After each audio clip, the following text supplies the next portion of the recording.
விடுதலை பயணம் அதிகாரம் 25 திருத்தலத்திற்கான காணிக்கை. ஆண்டவர் மோசேயை நோக்கி பின்வருமாறு கூறினார். இஸ்ரேல் மக்கள் காணிக்கை கொண்டு வருமாறு நீ அவர்களோடு பேசு. தன்னார்வம் கொண்ட ஒவ்வொருவரிடம் இருந்தும் நீங்கள் எனக்காக காணிக்கை பெற்றுக்கொள்ளுங்கள். நீங்கள் அவர்களிடமிருந்து பெற்றுக்கொள்ள வேண்டிய காணிக்கைகளாவன: பொன், வெள்ளி, வெண்கலம், நீலம், கருஞ்சிவப்பு, சிவப்பு ஆகிய நிற நூல், மெல்லிய நார்ப்பட்டு, வெள்ளாட்டு முடி, செந்நிறமாக பதனிடப்பட்ட ஆட்டுக்கிடாய் தோள்கள், வெள்ளாட்டுத் தோள்கள், சித்திம் மரம், விளக்குக்கான எண்ணெய், திருப்பொழிவு எண்ணெய்க்கும் தூபத்துக்கும் தேவையான நறுமண வகைகள், ஏபோத்துக்கும் மார்பு பட்டைக்கும் தேவையான பன்னிற மணிவகை கற்கள், பதித்து வைக்கும் கற்கள் ஆகிய இவையாம். நான் அவர்கள் நடுவில் தங்குவதற்கென ஒரு தூயகம் அமைக்கப்படட்டும். திரு உறைவிட அமைப்பையும் அதன் அனைத்து பொருள்களின் அமைப்பையும் நான் உனக்கு சொல்லி காட்டுகிறபடியெல்லாம் செய்யுங்கள். உடன்படிக்கை பேழை. சித்தி மரத்தால் அவர்கள் ஒரு பேழை செய்யட்டும். அதன் நீளம் 2½ முழம், அகலம் 1½ முழம், உயரம் 1½ முழமாக இருக்கட்டும். அதன் மேலெங்கும் பசும் பொன்னால் மூடுவாய். உள்ளும் புறமும் அதனால் வேய்ந்திடுவாய். அதை சுற்றிலும் ஒரு பொன் தோரணம் பொறித்திடுவாய். 4 பொன் வளையங்களை வார்த்து, 2 வளையங்களை ஒரு பக்கத்திலும் மற்ற 2 வளையங்களை மறுபக்கத்திலுமாக பேழையின் 4 கால்களோடும் பொருத்துவாய். சித்தி மரத்தால் தண்டுகள் செய்து அவற்றையும் பொன்னால் மூடுவாய். பேழையை தூக்கி செல்லும்படி பேழையின் பக்கங்களிலுள்ள வளையங்களில் தண்டுகளை மாட்டி வைப்பாய். தண்டுகள் பேழையில் உள்ள வளையங்களில் மாட்டப்பட்டிருக்கட்டும். அங்கிருந்து அவை கலற்றப்படலாகாது. நான் உனக்கு கொடுக்கும் உடன்படிக்கையின் கற்பலகைகளை பேழையினுள் வைப்பாய். மேலும் பசும் பொன்னால் இரக்கத்தின் இருக்கை ஒன்றும் அமைப்பாய். அதன் நீளம் 2½ முழம், அகலம் 1½ முழமாக இருக்கட்டும். இரக்கத்தின் இருக்கையிலுள்ள 2 பக்கங்களிலும் 2 கெருபுகளை பொன்னால் அடித்து செய்த வேலைப்பாடாய் அமைப்பாய். ஒரு புறத்தில் ஒரு கெருபும் மறுபுறத்தில் மற்றொரு கெருபுமாக அமைக்க வேண்டும். இரக்கத்தின் இருக்கையோடு இணைந்தவையாக அதன் 2 ஓரங்களிலும் கெருபுகளை செய்துவை. அக்கெருபுகள் தம் இறக்கைகளை மேல்நோக்கி விரித்தவாறும் இரக்கத்தின் இருக்கையை தம் இறக்கைகளால் மூடியவாறும் இருக்கட்டும். கெருபுகளின் முகங்கள் ஒன்றையொன்று நோக்கியவாறும் இரக்கத்தின் இருக்கையை பார்த்தவாறும் அமையட்டும். பேழை மேல் இரக்கத்தின் இருக்கையை பொறுத்து பேழையினுள் நான் உனக்களிக்கும் உடன்படிக்கையின் கற்பலகைகளை வைப்பாய். அங்கே நான் உன்னை சந்திப்பேன். உடன்படிக்கை பேழைக்கு மேலே அமைந்த இரக்கத்தின் இருக்கையில் 2 கெருபுகளின் நடுவிலிருந்து நான் உன்னோடு பேசி இஸ்ரேல் மக்களுக்கான கட்டளைகள் அனைத்தையும் உனக்கு கொடுப்பேன். அப்ப மேசை. சித்தி மரத்தால் ஒரு மேசை செய். அதன் நீளம் 2 முழம், அகலம் 1 முழம், உயரம் 1½ முழமாக இருக்கட்டும். அதனை பசும் பொன்னால் பொதிந்து சுற்றிலும் ஒரு பொன் தோரணம் செய்து வைப்பாய். மேலும் 4 விரல்கட்டை அளவில் அதற்கு சுற்று சட்டம் அமைத்து சட்டத்தை சுற்றிலும் பொன் தோரணம் செய்து வைப்பாய். அதற்கு 4 பொன் வளையங்கள் செய்து 4 மூலைகளிலும் 4 கால்களில் இணைத்துவிடு. மேசையை தூக்கிச் செல்லும் தண்டுகளை தாங்கும் வளையங்கள் சட்டத்தின் அருகில் கிடக்கட்டும். சித்தி மரத்தால் தண்டுகள் செய்து அவற்றையும் பொன்னால் மூடுவாய். இவற்றை கொண்டே மேசை தூக்கி செல்லப்பட வேண்டும். அதற்குரிய தட்டுகள், கிண்ணங்கள், சாடிகள், நீர்ம படையலுக்கான குவளைகள் ஆகியவற்றை செய்ய வேண்டும். பசும் பொன்னால் அவற்றை செய்க. என் முன் இம்மேசை மேல் எப்பொழுதும் திருமுன்னிலை அப்பத்தை வைப்பாயாக. விளக்கு தண்டு. பசும் பொன்னால் அடைத்து செய்யப்பட்ட ஒரு விளக்கு தண்டை அமைப்பாய். அதன் அடித்தண்டு, கிளைகள், கிண்ணங்கள், குமிழ்கள் மலர் வடிவங்கள் ஆகியவை ஒன்றிணைந்து விளங்கட்டும். விளக்கு தண்டின் ஒரு பக்கத்திலிருந்து 3 கிளைகளும் விளக்கு தண்டின் மறுபக்கத்திலிருந்து 3 கிளைகளுமாக அதன் பக்கங்களில் 6 கிளைகள் அமை. ஒரு கிளையிலிருந்து வாதுமை வடிவில் 3 கிண்ணங்கள் தத்தம் குமிழுடன் மலர் வடிவுடனும் சேர்ந்து அமையும். மறு கிளையிலும் வாதுமை வடிவில் 3 கிண்ணங்கள் தத்தம் குமிழுடன் மலர் வடிவுடனும் அமையட்டும். இவ்வாறே விளக்கு தண்டிலிருந்து பிரிந்து செல்லும் 6 கிளைகளும் இருக்கட்டும். ஆனால் விளக்கு தண்டுக்கு நேர்மேலே வாதுமை வடிவில் 4 கிண்ணங்கள் தம் குமிழ்களுடனும் மலர் வடிவங்களுடனும் அமையட்டும். முதல் 2 கிளைகளுக்கு கீழே ஒரு குமிழ், இடை 2 கிளைகளுக்கு கீழே ஒரு குமிழ், கடை 2 கிளைகளுக்கு கீழே ஒரு குமிழ் என விளக்கு தண்டிலிருந்து பிரிந்து செல்லும் 6 கிளைகளுக்கும் அமையட்டும். அதன் குமிழ்கள் கிளைகள் யாவும் ஒன்றிணைந்தவையாயும் பசும் பொன்னாய் அடைத்து செய்யப்பட்டவையாகவும் அமைந்திருக்கட்டும். அதற்காக 7 அகல்கள் செய்வாய். முன்பக்கமாக ஒளி வீசும் முறையில் அவற்றை ஏற்றி வைப்பாய். அதற்கென திரி வெட்டும் கத்திரிகளும் திரி சாம்பலை வைக்கும் தட்டுகளும் பசும் பொன்னாலேயே ஆக்கப்பட வேண்டும். அதனையும் எல்லா துணை கலன்களையும் 1 தாலந்து பசும்பொன்னால் செய்து முடிப்பாய். மலையில் உனக்கு காண்பிக்கப்பட்ட முறைப்படி நீ இவற்றை செய்யுமாறு கவனமாய் இரு. விடுதலை பயணம். அதிகாரம் 26. சந்திப்பு கூடாரம். மேலும் திரு உறைவிடத்தை 10 மூடுதிரைகளை கொண்டு செய்வாய். அவை முறுக்கேற்றி நெய்த மெல்லிய நாற்பட்டாலும் நீலம், கருஞ்சிவப்பு, சிவப்பு ஆகிய நிற நூலாலும் செய்யப்பட வேண்டும். அவற்றில் கெருபுகளை கலைத்திறனுடன் அமைப்பாய். மூடுதிரை ஒன்றின் நீளம் 28 முழம், அகலம் 4 முழம். ஒரு மூடுதிரையின் அளவே எல்லா திரைகளுக்கும் இருக்கட்டும். இவற்றுள் 5 மூடுதிரைகளை ஒன்றாகவும் ஏனைய 5 மூடுதிரைகளை ஒன்றாகவும் இணைத்து விட வேண்டும். பின்னர் முதல் தொகுப்பின் கடை ஓரத்தில் நீல வண்ண துணி வளையங்களை அமைப்பாய். அவ்வாறே அடுத்த தொகுப்பின் கடை ஓரத்திலும் வளையங்களை அமைப்பாய். முதல் திரை தொகுப்பின் ஓரத்தில் அமைக்க வேண்டிய வளையங்கள் 50. மற்ற திரை தொகுப்பின் ஓரத்தில் அமைக்க வேண்டிய வளையங்கள் 50. வளையங்கள் எதிரெதிரே இருக்க வேண்டும். பொன்னால் கொக்கிகள் 50 செய்து அக்கொக்கிகளால் திரை தொகுப்புகளை ஒன்றாய் இணைத்துவிடு. இவ்வாறு ஒன்றிணைந்து திரு உறைவிடம் அமையும். திரு உறைவிடத்தின் மேலே கூடாரம் அமைப்பதற்கு வெள்ளாட்டு முடியால் மூடுதிரைகள் செய்வாய். 11 மூடுதிரைகள் செய்யப்பட வேண்டும். ஒரு மூடுதிரையின் நீளம் 30 முழம், அகலம் 4 முழம். 11 மூடுதிரைகளுக்கும் அளவு ஒன்றே. இவற்றுள் 5 மூடுதிரைகளை ஒன்றாகவும் 6 மூடுதிரைகளை ஒன்றாகவும் இணைத்துவிடு. 6 மூடுதிரைகளின் தொகுப்பு கூடாரத்தின் முன்பகுதியில் 2ஆக மடிக்கப்பட்டு கிடக்கட்டும். முதல் திரை தொகுப்பின் ஓரத்தில் 50 வளையங்களை அமைப்பாய்.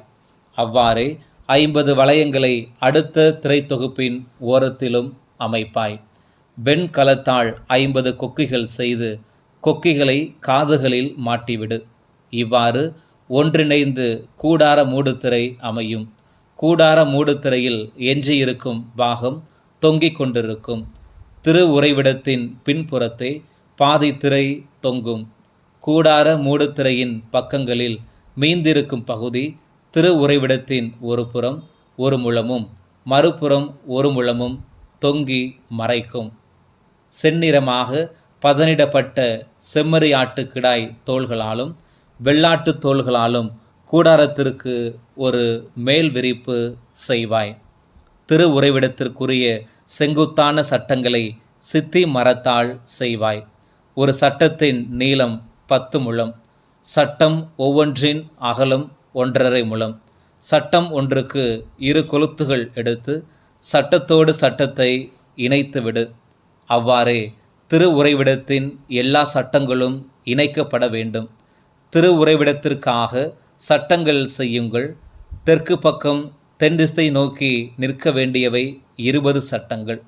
ஒரு சட்டத்துக்கு கீழே 2 கொளுத்துகளோடு 2 பாத பொருத்துகள், அடுத்த சட்டத்துக்கு கீழே 2 கொளுத்துகளோடு 2 பாத பொருத்துகள் என்று 20 சட்டங்களுக்கு கீழே 40 வெள்ளி பொருத்துகள் வேண்டும். திரு உறைவிடத்தின் 2வது பக்கமாகிய வட திசையில் 20 சட்டங்கள் நிற்கும். ஒரு சட்டத்துக்கு கீழே 2, மறு சட்டத்துக்கு கீழே 2 என அவற்றில் 40 வெள்ளி பாத பொருத்துகள் இடம்பெறும். திரு உறைவிடத்தின் பின்புறமாகிய மேற்கு பக்கத்திற்கென 6 சட்டங்கள் செய்வாய். அதனுடன் திரு உறைவிடத்தின் மூலைகளுக்காக 2 சட்டங்களும் செய்வாய். அவை ஒவ்வொன்றும் கீழிருந்து மேலே முதல் வளையம் வரைக்கும் 2 மடங்கு கனமுள்ளதாக இருக்கட்டும். இவ்வாறே 2 மூலைகளும் அமையும். ஒரு சட்டத்தின் அடியில் 2 பாத பொருத்துகள், மறு சட்டத்தின் அடியில் 2 பாத பொருத்துகள் என 8 சட்டங்களுக்கு 16 வெள்ளி பாத பொருத்துகள் வேண்டும். சித்தி மரத்தால் குறுக்கு சட்டங்கள் செய்வாய். திரு உறைவிடத்தின் ஒரு புற சட்டங்கள் மேலே 5, திரு உறைவிடத்தின் மறுபுற சட்டங்கள் மேலே 5, மேற்கே திரு உறைவிடத்தின் பின்புற சட்டங்கள் மேலே 5மாக குறுக்கு சட்டங்களை பொருத்துவாய். நடுவிலுள்ள குறுக்கு சட்டம் பலகைகளுக்கு சரி பாதையில் ஒரு முனையிலிருந்து மறுமுனைக்கு செலுத்தப்பட வேண்டும். சட்டங்களை பொன்னால் மூடு. அவற்றில் குறுக்கு சட்டங்களை செருகுவதற்காக வளையங்களை பொன்னால் செய். குறுக்கு சட்டங்களையும் பொன்னால் மூடு. இவ்வாறு மலையில் உனக்கு காண்பிக்கப்பட்ட திட்டப்படி திரு உறைவிடத்தை நிறுவுவாய். மேலும் ஒரு திருத்தூயக தொங்கு திரை செய்யப்பட வேண்டும். அது நீலம், கருஞ்சிவப்பு, சிவப்பு ஆகிய நிற நூலாலும் முறுக்கேற்றி நெய்த மெல்லிய நாற்பட்டாலும் செய்யப்பட வேண்டும். அவற்றில் கெருபுகளை கலைத்திறனுடன் அமைப்பாய். அதனை பொன் கொக்கிகள் கொண்ட 4 சித்திம் மரத்தூண்களில் தொங்கவிடுவாய். அவை பசும் பொன்னால் மூடப்பட்டு 4 வெள்ளி பாத பொருத்துகளில் நிற்பவை. கொக்கிகளில் அந்த திரையை தொங்கவிடு. அதற்கு உட்புறமாக உடன்படிக்கை பேழையை வைப்பாய். இவ்வாறு தொங்கு திரை தூயகத்தையும் திரு தூயகத்தையும் பிரிக்கும். திரு தூயகத்தில் உடன்படிக்கை பேழையின் மேல் இரக்கத்தின் இருக்கையை அமைப்பாய். தொங்கு திரைக்கு முன்புறம் ஒரு மேசையையும், மேசைக்கு எதிரே திரு உறைவிடத்தின் தென்புறம் விளக்கு தண்டையையும் வைப்பாய். மேசையையோ வடப்புறம் வைப்பாய். கூடாரத்தின் நுழைவிடத்திற்காக ஒரு தொங்கு திரை செய்வாய். அது நீலம், கருஞ்சிவப்பு, சிவப்பு ஆகிய நிற நூலாலும் முறுக்கேற்றி நெய்த மெல்லிய நாற்பட்டாலும் பின்னல் வேலை கொண்டதாக செய்யப்பட வேண்டும். இத்திரையை தொங்கவிடுவதற்காக 5 சித்திம் மரத்தூண்களை செய்துவை. இவை பசும் பொன்னால் மூடப்பட்டனவாயும் பொன் கொக்கிகள் கொண்டவனவாயும் 5 வெண்கல பாத பொருத்துகளில் நிற்பனவாயும் அமையட்டும். விடுதலை பயணம். அதிகாரம் 27. பலிபீடம். சித்தி மரத்தால் ஒரு பலிபீடம் செய். நீளம் 5 முழமும் அகலம் 5 முழமுமாக பலிபீடம் சதுர வடிவமாய் இருக்கட்டும். அதன் உயரம் 3 முழமாக இருக்கட்டும். அதன் 4 மூலைகளிலும் கொம்புகளை அமைப்பாய். கொம்புகளும் பலிபீடத்தின் பாகமாகவே விளங்கும். பின் அதை வெண்கலத்தால் மூடு.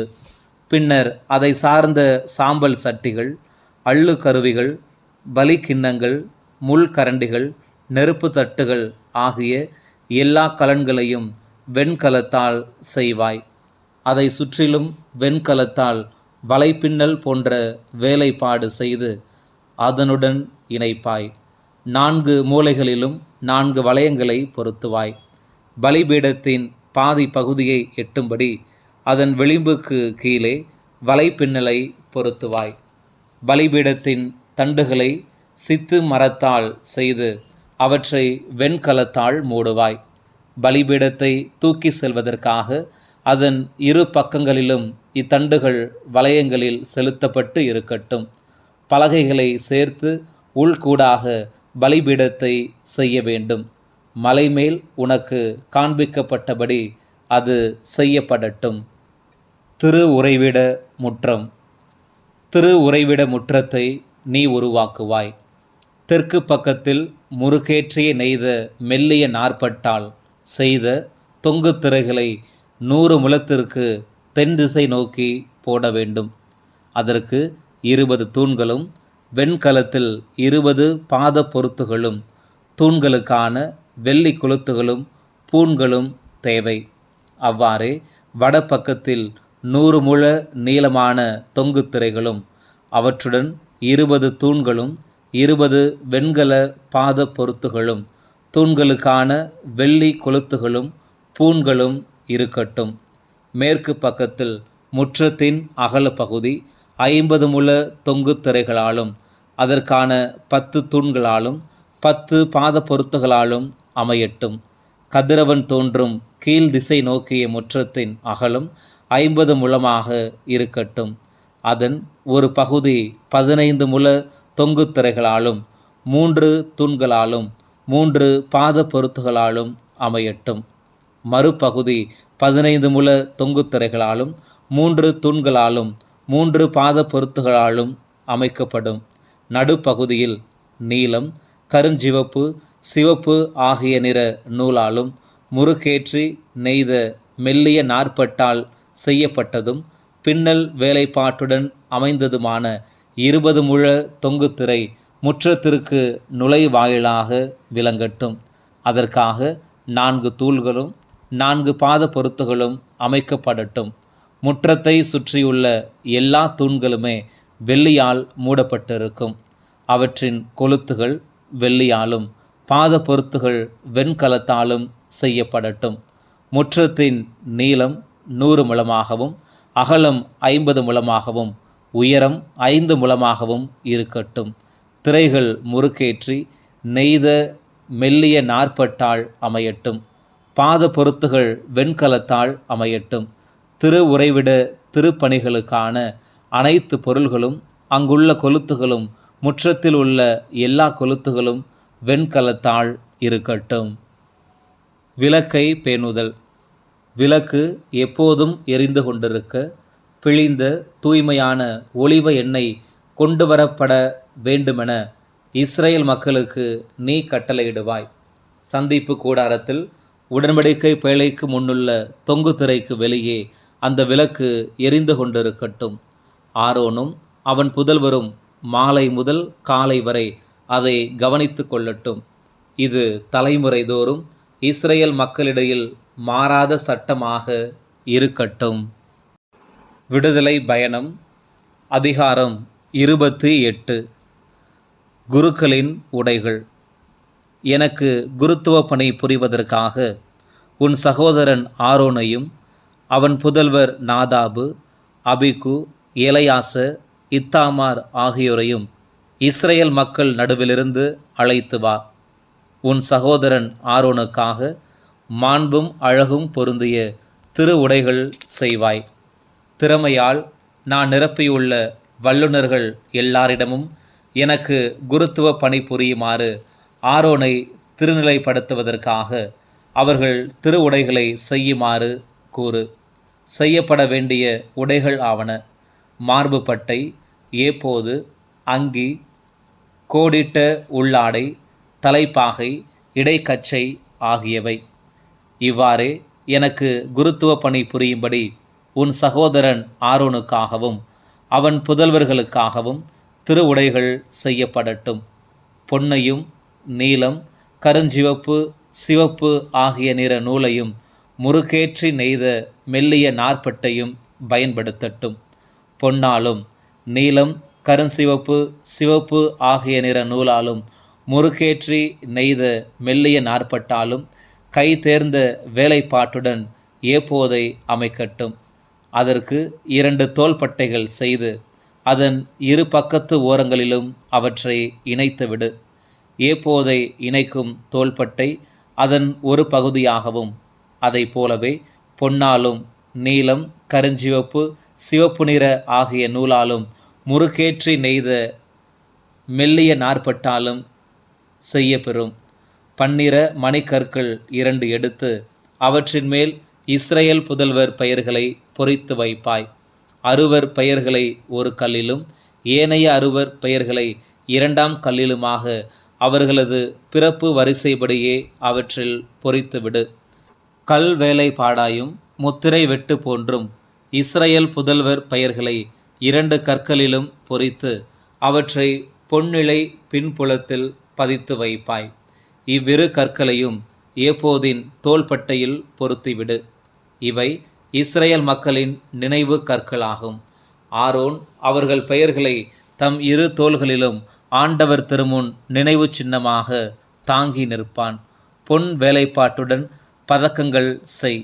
பின்னர் பசும் பொன்னால் பின்னல் வடிவில் 2 சங்கிலிகள் செய்து சங்கிலிகளை பதக்கங்களில் பொருத்துவாய். மார்பு பட்டை. தீர்ப்பு கூறும் மார்பு பட்டை ஏப்போது போலவே கலை வேலைப்பாட்டுடன் அமைய வேண்டும். அதை பொன்னாலும் நீலம், கருஞ்சிவப்பு, சிவப்பு ஆகிய நிற நூலாலும் முறுக்கேற்றி நெய்த மெல்லிய நார்பட்டாலும் செய்வாய். அது 2ஆக மடிந்ததாயும் நீளம் 1 சாண் அகலம் 1 சாண் என்று சதுர வடிவமானதாயும் இருக்க வேண்டும்.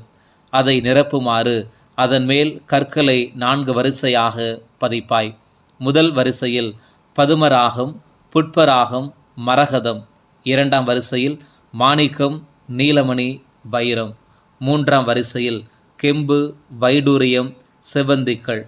4ஆம் வரிசையில் படிகப்பச்சை, கோமெதகம், கடல் வண்ணக்கள் என யாவும் பொன்னிழை பின்புலத்தில் பதிக்கப்படட்டும். இந்த கற்கள் இஸ்ரேல் புதல்வர் பெயர்களின் எண்ணிக்கைக்கு ஏற்ப 12 பெயர்களை கொண்டிருக்கும். அவை ஒவ்வொன்றிலும் ஒரு பெயர் வீதம் 12 குலங்களுக்காக 12 பெயர்களும் பொறிக்கப்பட்டு முத்திரை போல் விளங்கும். மார்பு பட்டை மேல் பொருத்த பின்னல் வேலைப்பாட்டுடன் அமைந்த சங்கிலிகளை பசும் பொன்னால் செய்ய வேண்டும்.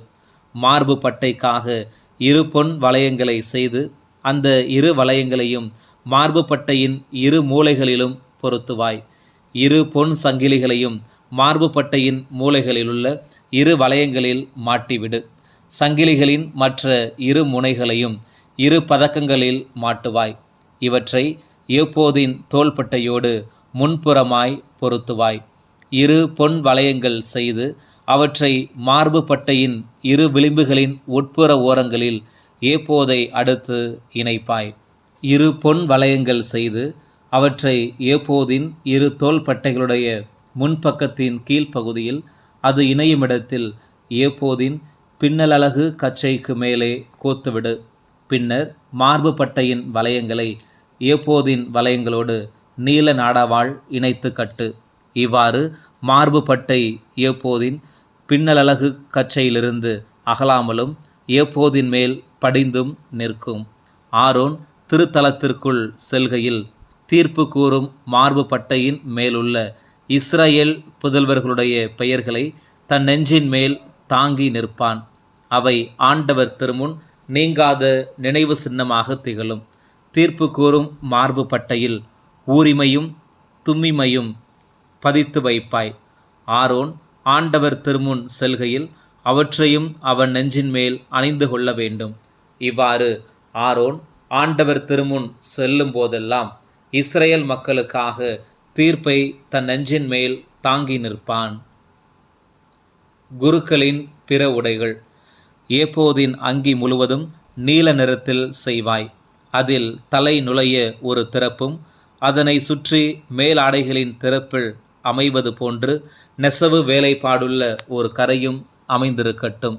இவ்வாறு அது கிளியாதிருக்கும். அதன் விளிம்பெங்கும் நீலம், கருஞ்சிவப்பு, சிவப்பு ஆகிய நிற நூலாலும் முறுக்கேற்றி நெய்த மெல்லிய நார்பட்டாலும் செய்த மாதுளை வடிவ தொங்கலும் சுற்றிலும் அதனிடையே பொன்மணிகளும் பொருத்துவாய். ஒரு பொன்மணி ஒரு மாதுளை வடிவ தொங்கல், பின்னும் ஒரு பொன்மணி ஒரு மாதுளை வடிவ தொங்கல் என்ற முறையில் அங்கியின் விளிம்பெங்கும் அமைத்திடுவாய். திருப்பணி புரிகையில் ஆரோன் இதனை அணிந்திருக்க வேண்டும். இதனால் அவன் ஆண்டவர் திருமுன் தூயகத்தில் நுழைகையிலும் அதிலிருந்து வெளி வருகையிலும் அதன் ஒலி கேட்கும். இல்லையெனில் அவன் சாவான். பசும் பொன்னால் ஒரு பட்டயம் செய்து அதன் மேல் ஆண்டவருக்கு அர்ப்பணம் என்று எழுதி முத்திரையாக பொறித்து வை. அதனை ஒரு நீல நாடாவால் தலைப்பாகை மேல் இணைத்து கட்டு. தலைப்பாகையின் முன்புறம் அது நிற்கும். அது ஆரோனின் நெற்றி மேல் இருக்கட்டும். இஸ்ரேல் மக்களை புனிதமாக்கும் திருப்பொருள்கள், அவர்கள் அளிக்கும் புனித படையல்கள் ஆகியவற்றிலுள்ள குறைபாடுகளை ஆரோன் சுமந்து கொள்ளவும், இதனால் யாவும் ஆண்டவர் திருமுன் ஏற்க பெறவும் அது எப்போதும் அவன் நெற்றி மேல் இருக்கட்டும். மேலும் மெல்லிய நார்பட்டால் உள்ளங்கி செய்ய வேண்டும். தலைப்பாகையையும் மெல்லிய நார்பட்டால் நெய்வாய். பின்னல் வேலைப்பாட்டுடன் ஓர் இடைக்கச்சையையும் செய்வாய். ஆரோனின் புதல்வர்களுக்கு தேவையான அங்கிகளும் இடைக்கச்சைகளும் தலைப்பாகைகளும் மாண்பும் அழகும் பொருந்தியனவாய் செய்யப்படட்டும். இவற்றால் உன் சகோதரன் ஆரோனையும் அவன் புதல்வர்களையும் நீ உடுத்துவாய். அவர்களுக்கு அருள் பொழிவு செய்து அவர்களை திருநிலைப்படுத்தி அர்ப்பணிப்பாய். அவர்கள் எனக்கு குருத்துவ பணி புரிவார்கள். அவர்களின் பிறந்த மேனி மறைவதற்காக இடுப்பு முதல் தொடைகள் வரை நீண்டிருக்கும் அளவில் மெல்லிய நார்பட்டால் கால் சட்டைகள் செய்வாய். சந்திப்பு கூடாரத்திற்கு போகும்போதும் தூய இடத்தில் பணி புரியுமாறு பலிபீடத்தை அணுகும்போதும் ஆரோனும் அவன் புதல்வர்களும் இவற்றை அணிந்திருப்பார்கள். இல்லாவிடில் அவர்கள் குற்றத்துக்குள்ளாகி சாவார்கள். அவனுக்கும் அவனுக்கு பின் அவன் வழிமரபினருக்கும் மாறாத சட்டமாக இது இருக்கட்டும்.